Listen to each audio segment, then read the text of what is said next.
Overwatch on the Nintendo Switch 1. Yes, this version is still here as of this video's making. This video will be focused on the things that I find interesting from playing this version of the game and why I play it. Maybe for the wrong reasons. A Nintendo Switch version has been announced to be released soon with Season 2 of 2026. And while this hasn't been announced, I feel like a sunset on the Nintendo Switch 1 version is on the horizon. So this is kind of the reason I felt like making this video. The game is playable on the Nintendo Switch 2, but it's just the Switch 1 version without any graphical upgrades, and the frame rate is still 30. That will probably change when the Switch 2 version comes out next season. So this video will feature footage of the game on the Nintendo Switch 1 because I don't have a Nintendo Switch 2. Here is a brief history on the port. In this section I am talking about the original Overwatch, or to call it Overwatch 1. So, Overwatch originally released in 2016 for PC, PS4 and Xbox One. It did not hit the Nintendo Switch until 3 years after its release. The port was revealed during a Nintendo Direct, exactly as the opening intro into the presentation, with the release date of October 15 of 2019. This version originally retailed for $40, titled Overwatch Legendary Edition. The only special thing about that edition is it came with 15 skins for heroes unlocked beforehand. Also, it was kind of a second chance to get the Noir Widowmaker skin, which was originally available as pre-order bonus before the game originally got released. So it was again a pre-order bonus for the Switch version of the game. What makes this port of Overwatch to the Nintendo Switch special? You can play the game on the go. That's the selling point of that version. Overwatch everywhere, as long as you have good internet and enough battery energy. This port has a few exclusive features compared to other console versions even to this day. Touch control support in handheld mode. While the touch controls are just to navigate the menus fast, you still have to play with the controller, but switching heroes is kind of fast since you can just touch a hero icon on selected hero screen. And gyro aiming. Personally, I have it turned off because I'm not very used to gyro aiming. You have to fiddle with its settings to make it feel right for you. It does make aiming easier though, especially if you consider you're playing at 30 FPS. So how was the port received?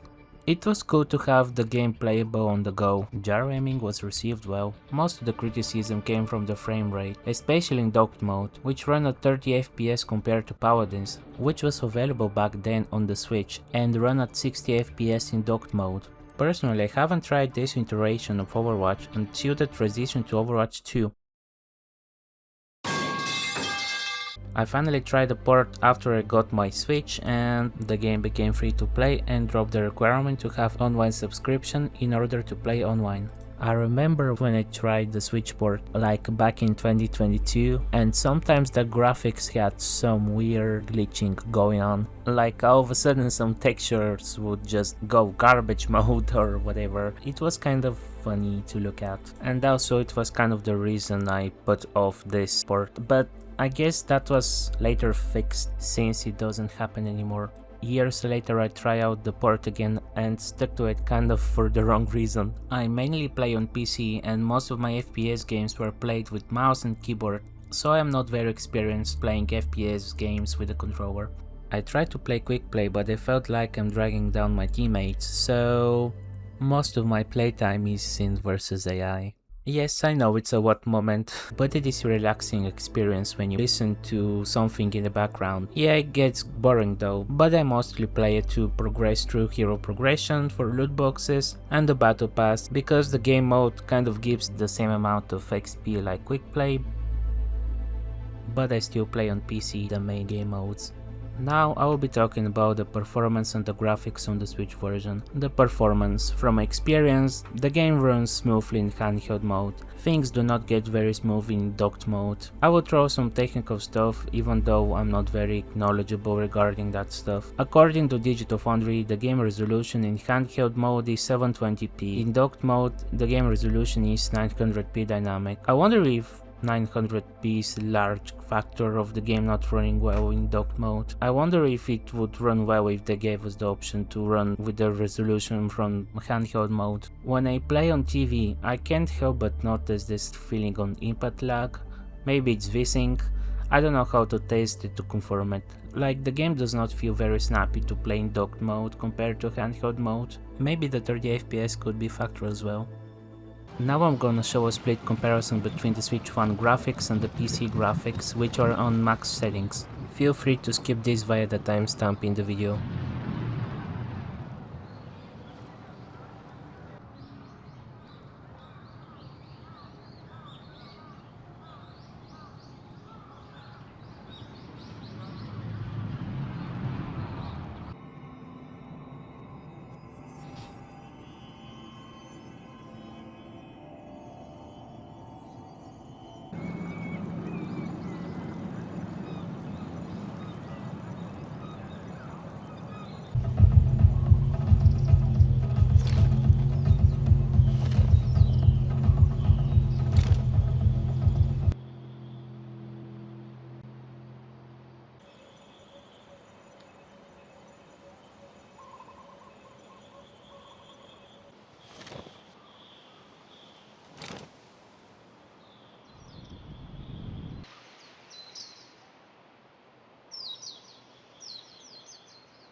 Now I'm gonna try to lower the PC version's graphical settings to match the Switch version. You can see that it mostly matches the graphical level of the Switch.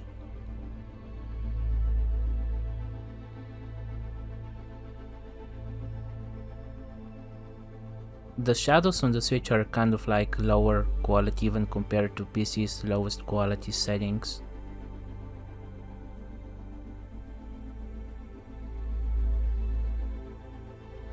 Also, there's this weird shadowy pattern going on the Switch in Samoa on the volcano point. It's an interesting pattern to see. You can see that the graphics are low quality, but I don't think they're all that bad. Some effects are absent, like ambient occlusion, the reflections are kind of not detailed, map objects and decorations are absent, but for the most part the game looks fine. I guess it's because of the Overwatch art style, which makes it gracefully adjust to whatever graphical setting or detail you throw it in. It just feels like it's one of those miracle ports where it's not meant to run on the Switch, but it does, and it looks fine. A nitpick I would like to pick about this version: sometimes it doesn't load models very fast, sometimes it doesn't load player models very fast and they are just walking light blobs. Sometimes the game takes a while to load the map, and if I backfill when it takes a while to load, it kicks me out. Maybe the game is kind of too demanding for the Switch, but for the most part the game is serviceable if you can get over those things. Just don't look at characters too close.